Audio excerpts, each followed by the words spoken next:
Bem-vindo, pessoal, mais um Hoje à Noite. Hoje estou aqui com a Gabriela Domingues. Muito obrigado por aceitar meu convite. Viu, Imagina, um prazer. Então, hoje eu marquei esse encontro pra gente bater um papo, né? Porque, para contar um pouquinho sobre ela, para vocês também conhecerem um pouquinho o trabalho bacana, interessante da Gabi, né?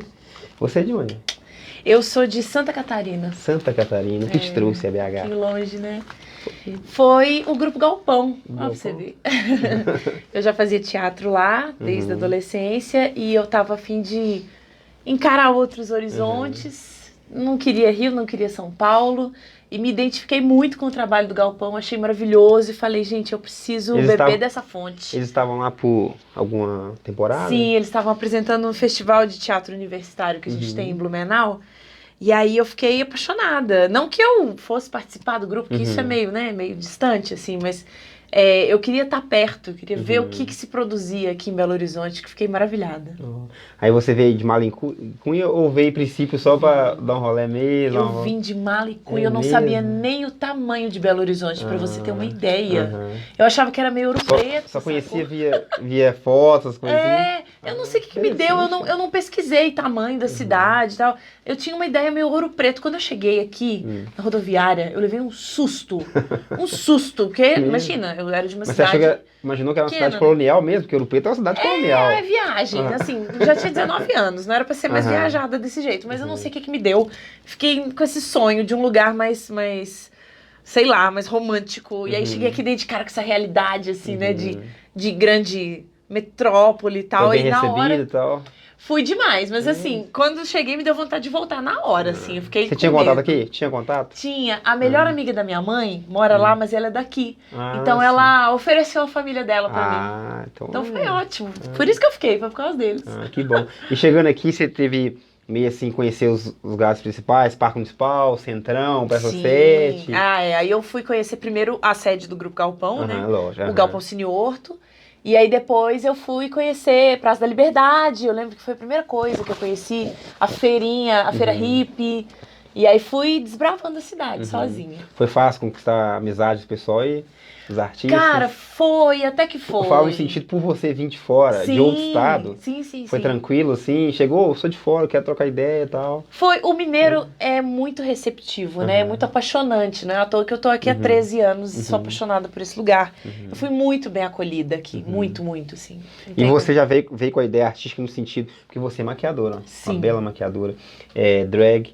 Você já veio com esses ofícios ou você foi se encontrando? Na época, eu tinha acabado de começar essa profissão, né, de maquiadora. Eu trabalhava mais como atriz, eu já tinha um trabalho começado lá em Blumenau. Mas não adianta, para ganhar dinheiro imediato, para uma coisa mais certa, pagar aluguel, se virar, eu precisava ser um pouquinho mais realista e aprender a lidar com as duas profissões, assim. E aí acabou que a maquiagem me carregou, assim. Trabalho como atriz... Então você já tinha uma bagagem, então... profissional, no caso. Já tinha. Assim, mais em teatro, né? Maquiadora eu tava começando na época, assim. E aí acabou que eu enveredei muito pela área da maquiagem, principalmente a teatral, que, né, tipo, teatro e maquiagem andam sempre juntos comigo, assim. E a questão também da atuação, você já atuou e atua ainda, né? Sim, aos trancos e barrancos hoje em dia, mas sim. Não força na barra, mas dos três, as coisas que você mais faz, cantar e drag é uma coisa, né, no caso, né? Você se vê... A minha drag é cantora, digamos. A Gabriela tem um pouco de medo ainda.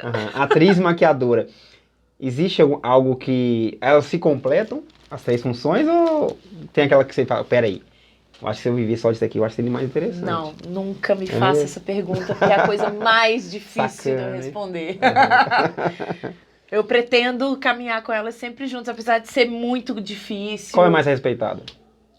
Mais respeitada? Pelo público do meio e fora dele também. Você fala de atriz e maquiadora? Isso, atriz, drag e maquiadora. Sim. Eu acho que maquiadora. Maquiadora. E depois drag. Eu também tenho um caminho assim já traçadinho como drag aqui na cidade. E as oportunidades você também vê como...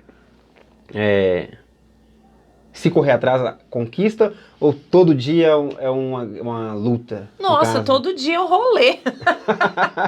Todo dia, não tem essa de, tá tudo certo, tudo ganha, não tem essa não, porque as coisas vão Todo se dia correndo renovando, principalmente vai lá minha filha, vai. Principalmente pensamento e como as coisas se reciclam, se ressignificam, então a gente precisa estar sempre entendendo como que as coisas estão se dando, né? Não posso parar, sentar aqui e ficar esperando as coisas acontecerem, que isso não vai dar certo nunca. O papel de atriz, obviamente, você tem que sempre se adequar ao tempo e a realidade da cultura, do momento, sim, com certeza. Né, aquele calor. A questão também da drag e maquiadora também tem isso também, você tem que sempre estar se atualizando, se tá, por exemplo, seu show, você precisa adaptar ele. Com certeza. Aquele mês, aquele ano, aquela semana e tal. Sempre, tá? E principalmente nesses tempos políticos tão efervescentes que a gente vive e que a arte está cada vez mais colada com discurso político, com como você se posiciona, né? Pelo menos é o que eu acho, assim. Então, não dá pra ficar parado, assim. A gente tem que estar sempre entendendo o que está acontecendo e entendendo qual que é o meu lugar, o seu lugar dentro disso tudo, né? Muito importante. Eu acho que às vezes há uma confusão que meio que as pessoas obrigam o artista a se posicionar politicamente, seja através da arte ou através do seu diálogo mesmo. Você acha que o artista ele tem o dever de se posicionar politicamente, de lutar por uma causa, levantar alguma bandeira? Você acha que isso é meio que uma obrigação? Meio que é uma coisa, é como se estivesse devolvendo para a arte o que ela tá te dando como talento. Tal. Olha, é um pensamento interessante. Eu ia falar uma coisa que talvez pode ser meio confusa, mas eu acho que é o nosso dever, mas talvez não seja a nossa obrigação, entendeu? Eu acho que se é de você ter essa consciência política, achar que a sua arte é conjunta a isso, você tem que se posicionar. Mas se não é, também não força a barra, não sabe? Existe obrigação. Então, por isso que eu falei, às vezes... espero que todos sejam, mas a gente não pode querer forçar a barra. Às vezes existe aquela obrigação que a pessoa ela não quer definir, ela defende por obrigação para ficar bem com o meio. Exato. Né? Aí é complicado isso, né? Mas, enfim, cada um faz do jeito que acha melhor. Né? Agora, falando sobre você, sobre a drag, eu esqueci o nome, desculpa. Bela Lapierre. Bela Lapierre, desculpa, gente, eu até esqueci. Tudo bem. Como que surgiu a Bela Lapierre?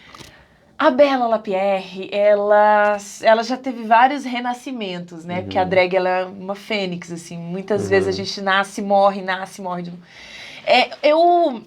história é muito longa, deixa eu tentar resumir. Com 17 anos, mais ou menos, eu me via muito diferente das outras meninas. Com um corpo muito diferente, muito deslocado, muito estranho. E achava que não entraria num padrão. E aí eu via na drag essa maravilha, né, de usar coisas que são do universo feminino. Hoje em dia meu pensamento é um pouquinho diferente, mas na época era assim que eu pensava. E eu achava aquilo tão lindo em homens, que eu falava, gente, mas se eu pareço um homem, que eu achava, tinha essa viagem, né? Então deve ficar maravilhoso em mim também. E comecei a brincar de me montar. Mas era tudo uma brincadeira. Montava minhas amigas. Dos pais, escondido ou já... Não, de jeito nunca, nada escondido. Minha mãe é artista, meu pai é artista. Sempre tive toda a liberdade em casa. Minha mãe me ajudou a me montar. Então, assim... Só que era tudo na brincadeira. Mas você já tinha a sabedoria a respeito de maquiagem? Coisa assim? Não tinha. Não tinha. Minha mãe que me ajudou, inclusive, assim. Porque eu não...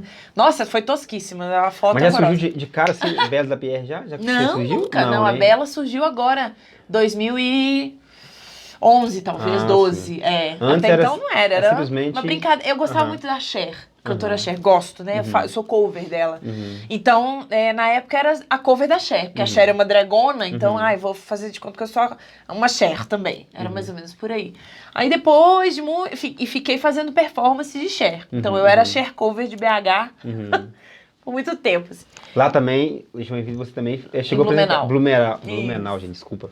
Em Blumenau você também chegou a apresentar alguma coisa? Sim, mais suavemente, assim, né? Lá era mais descompromissada. Aqui é que eu fazia mais performance, Festa Suprassumo, não sei se você conhece. O Roy abriu muito espaço pra gente lá e tal, então começou lá. Eu fui no show da Cyndi Lauper montada e foi um sucesso. E aí, em 2011, 2012, por um caso, assim, que eu posso chamar de bullying virtual, de uma figura que tava me stalkeando, que tinha uma... Ela tinha Sacaneando. problemas comigo por questões pessoais dela. Nunca fiz nada pra ela, viu, gente? De verdade. Enfim, as pessoas são loucas. Mas ela começou a me atacar virtualmente sobre as coisas que eu fazia, o que eu era, como eu era. E aí eu dava essa aula de maquiagem drag no curso que eu dava na Embeleze. E era um dia maravilhoso. As mulheres ficavam enlouquecidas, transformadas. Eu achava aquilo lindo. Fotografava, colocava no Facebook, que, né? Sucesso. Aí essa pessoa me ofendeu no Facebook dela sobre isso, assim, falando, já se viu?